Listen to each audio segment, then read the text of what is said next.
Warning, this podcast will contain spoilers.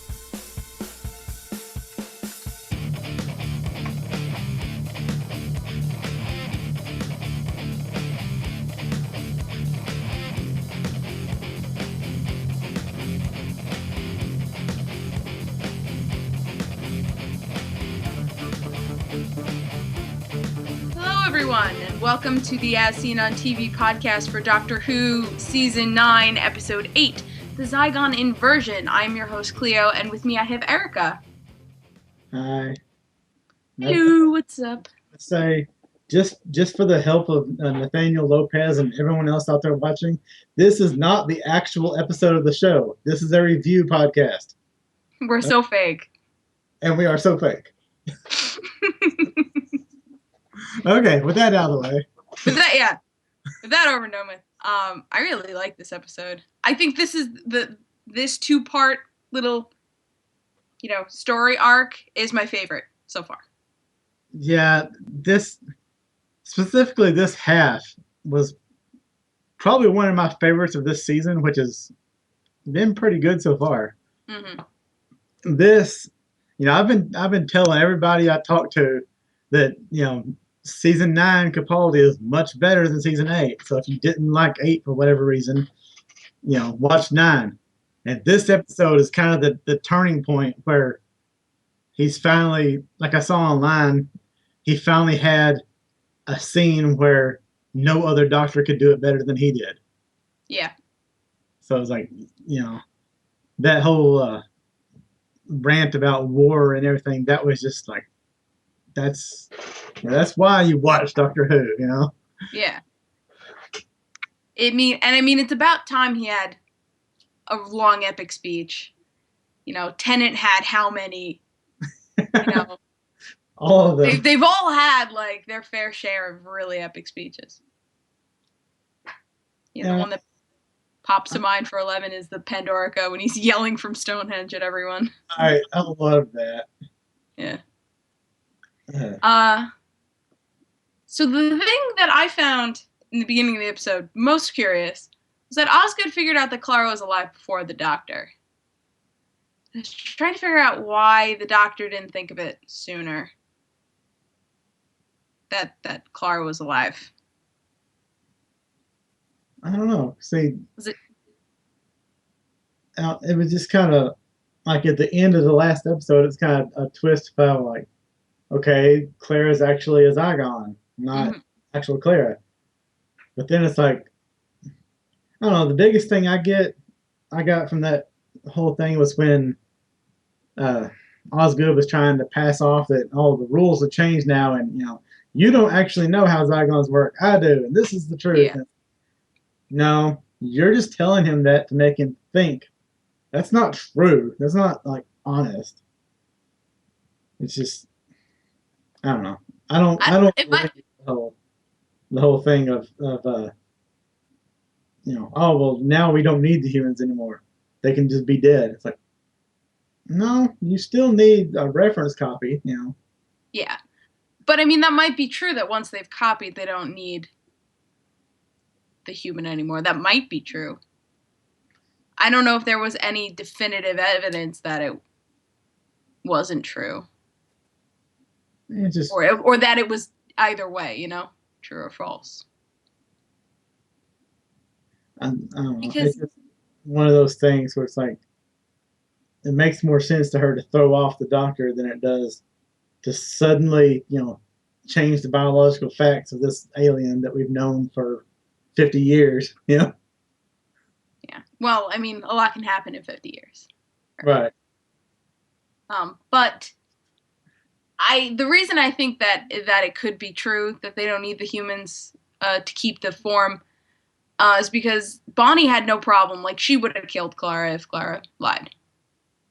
That's kind of why I was like, yeah, maybe that's true. That they don't need him. I don't know. Let's talk about that scene, though, because that scene felt really weird to me. The whole, I'm feeling my own pulse to know if you're lying. Yeah, that's really kind of awkward. I just chalked it up to TV. Yeah. I mean, it's like, yeah, I could tell you're lying because my heart rate is getting faster. Mm-hmm. That's, I don't know. I guess that's something that they would have, like Clara would have thought of, and so Bonnie thought of it, or whatever it was the doctor was calling her, like her other name. I don't know. Oh yeah, whatever her Zygon name was. She wanted to And be called Bonnie. So.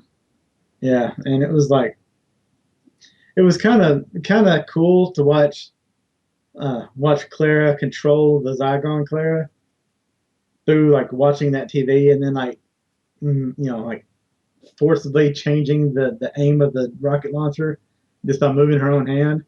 Yeah, I really like that. Then when they started talking to each other, and Bonnie was standing outside of the pod, and it's like, okay, this is awkward. Mm. It's kind of like, it's like you're talking to a pod, and then she's talking to a TV. It's, I don't know. Yeah, I guess that was just like Clara's mind world. Right.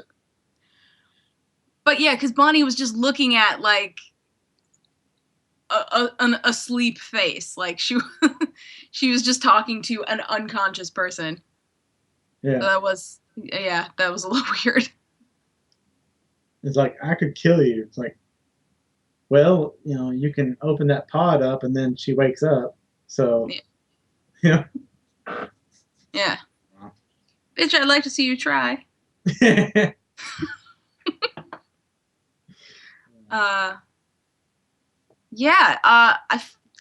Listen, I want to make the Osgood boxes. I want to have just prop Osgood boxes because those things look super cool.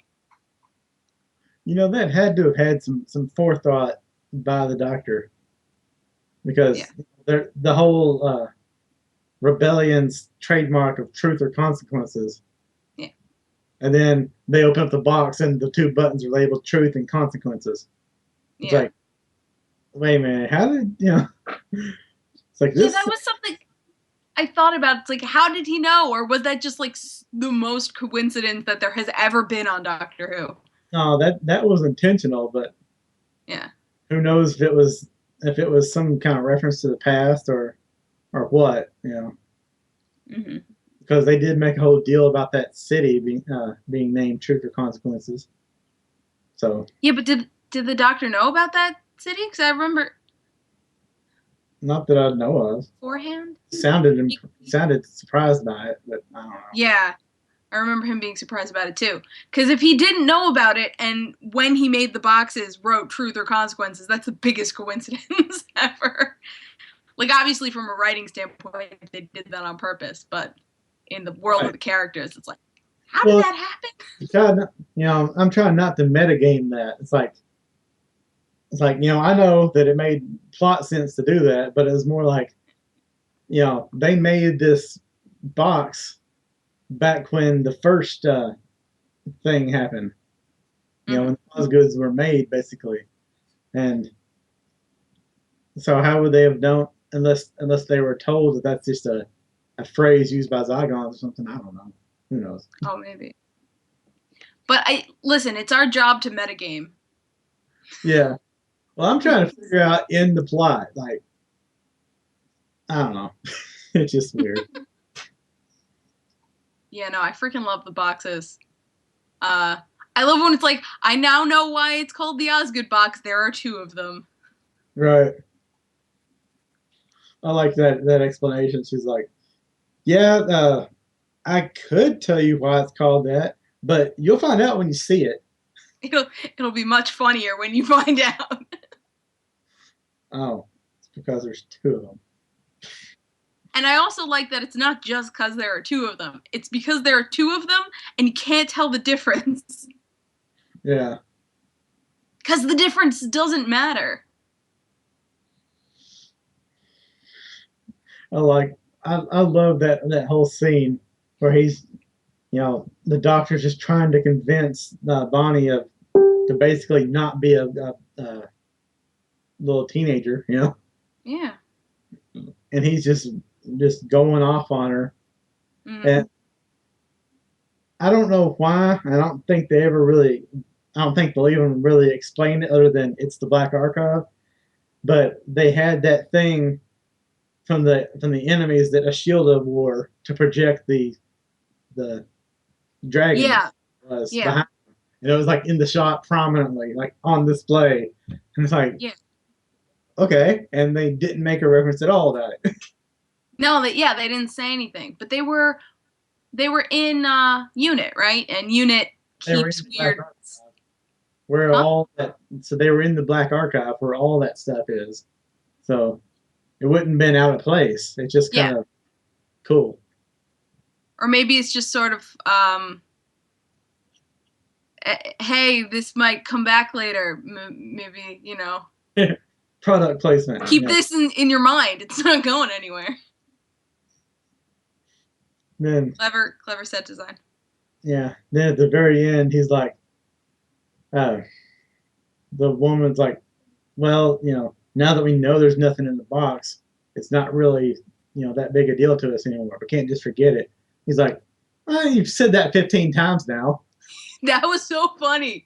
But it's like, yeah, they are standing in that exact same spot with the memory filters. Oh, and I wrote this as a question, but now it just clicked in my head. But why was Bonnie allowed to keep her memories that last run and Kate wasn't? Yeah. It's because Kate also decided not to press the button. So why wouldn't she be allowed to remember?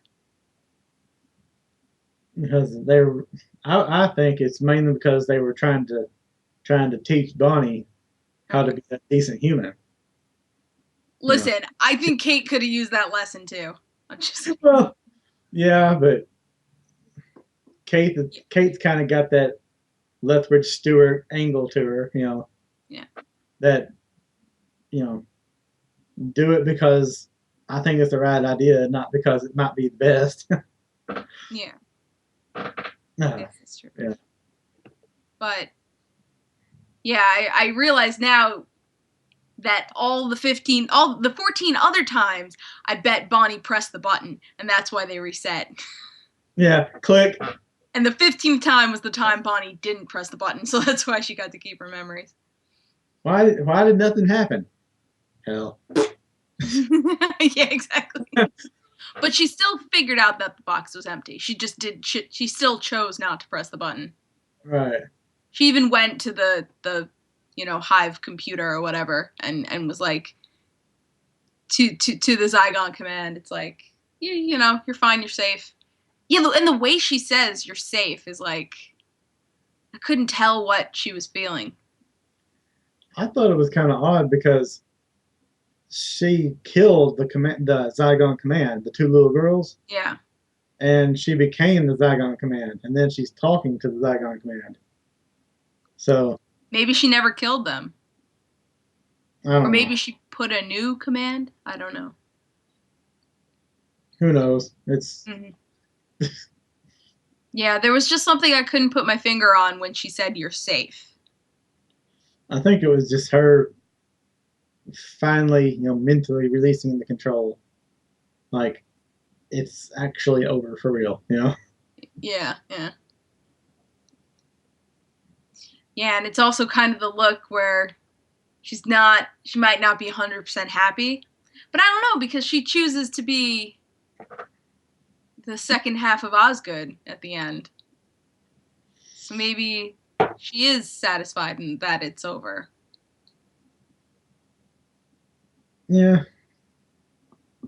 So that one kind of, I don't know, that kind of didn't make sense to me. I mean, I guess it's good for the story, but it's more like,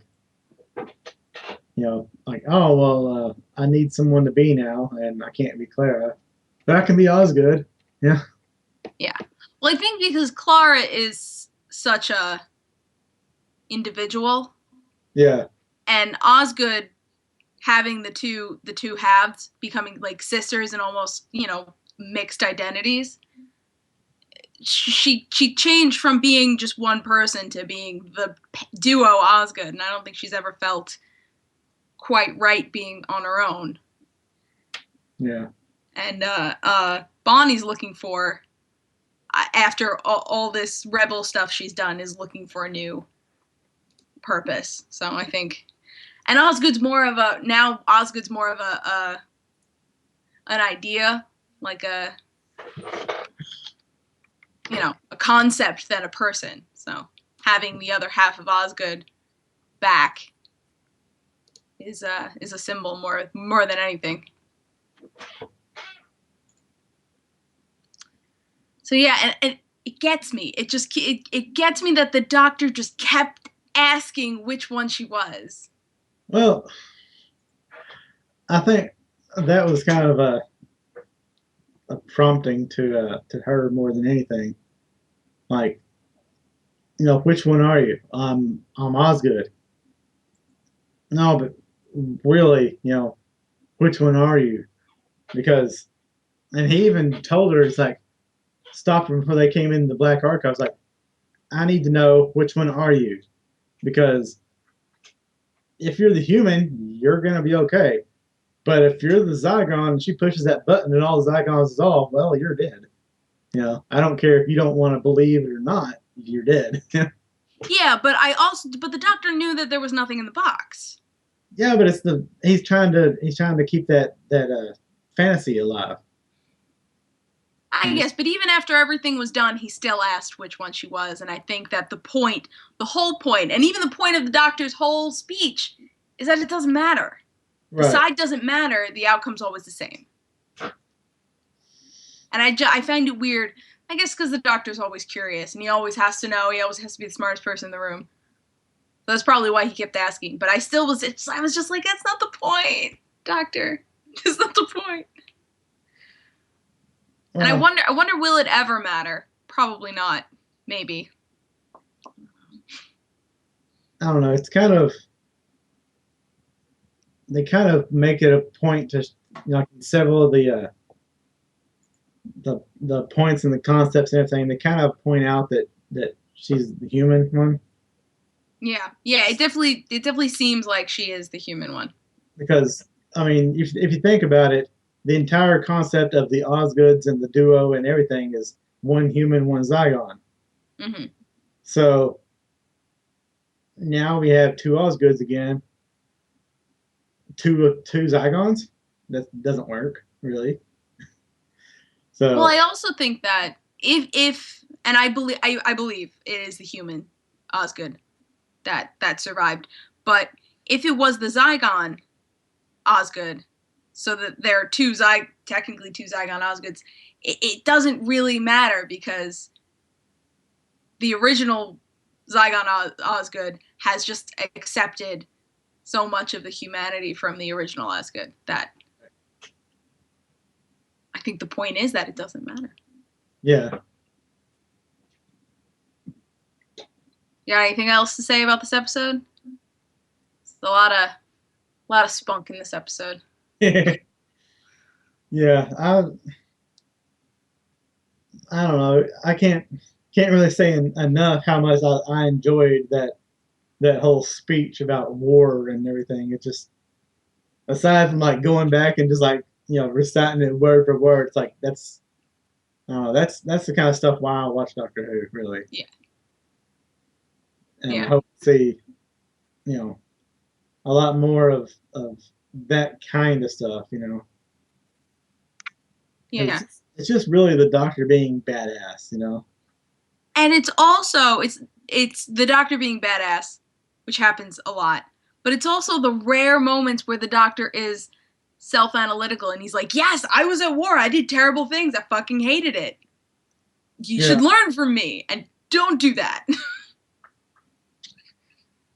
He's like, I was one step away from killing my entire race. Yeah.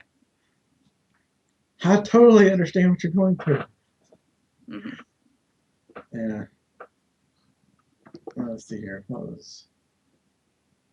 I know there's one other thing not, coming up for the future, they said, is that Clara won't leave in just one episode. It's gonna be an arc of like 5 episodes. where Clara leaves. Wow. And it's going to be just as painful every episode as it is the one episodes where all the other people leave. Wow. So, I'm just kind of curious what they're going to do now with that, because who knows? Clara's always been a weird companion for me. I've loved her from the beginning, but she seems very up and down. Like sometimes she doesn't act like herself. I don't know if that's just how I am reading into the episodes, but sometimes she just doesn't seem like Clara. Oh, and we actually got the Doctor's real name now. What was it again? Hell, let me go back to Facebook. Dr. John.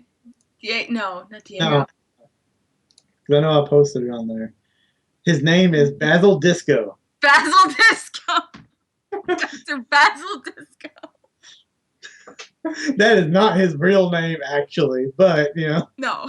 Instead of going by John Smith like he did in the Tenant days, now it's Dr. Disco. Basil Disco. Did you really just call yourself Dr. Disco? Yes. Then Osgood's like, "What's your first name?" Basil. It's like, okay. Like, you saw the look on his face. He's like, I need to come up with a good one so she thinks that I'm not lying. Right. Basil. That was super funny. Next episode is called Sleep No More, and it looks like they're doing more of like the old school sci-fi stuff. And it's an abandoned station. Hopefully it's in space. We don't know. The last station wasn't, in fact, in space. But it definitely, all like the set pieces look like old school, like 2001 style. Yeah. 2001: A Space Odyssey, not the year. Right. Sci-fi shit. So, excited for that. So, Erica, where can the people find you? You gotta find me pretty much everywhere at Erica Rain 7. And you can find me at Cleomoto on the socials and on Twitch at The Cleomoto. And you can find all of us at ASO TV Podcasts on Facebook, Twitter, Gmail, Google+, and right here on YouTube. Follow us for some more podcasts from some of your favorite TV shows. Till next week. Bye-bye. Wormhole butter. Am I lagging hardcore because I feel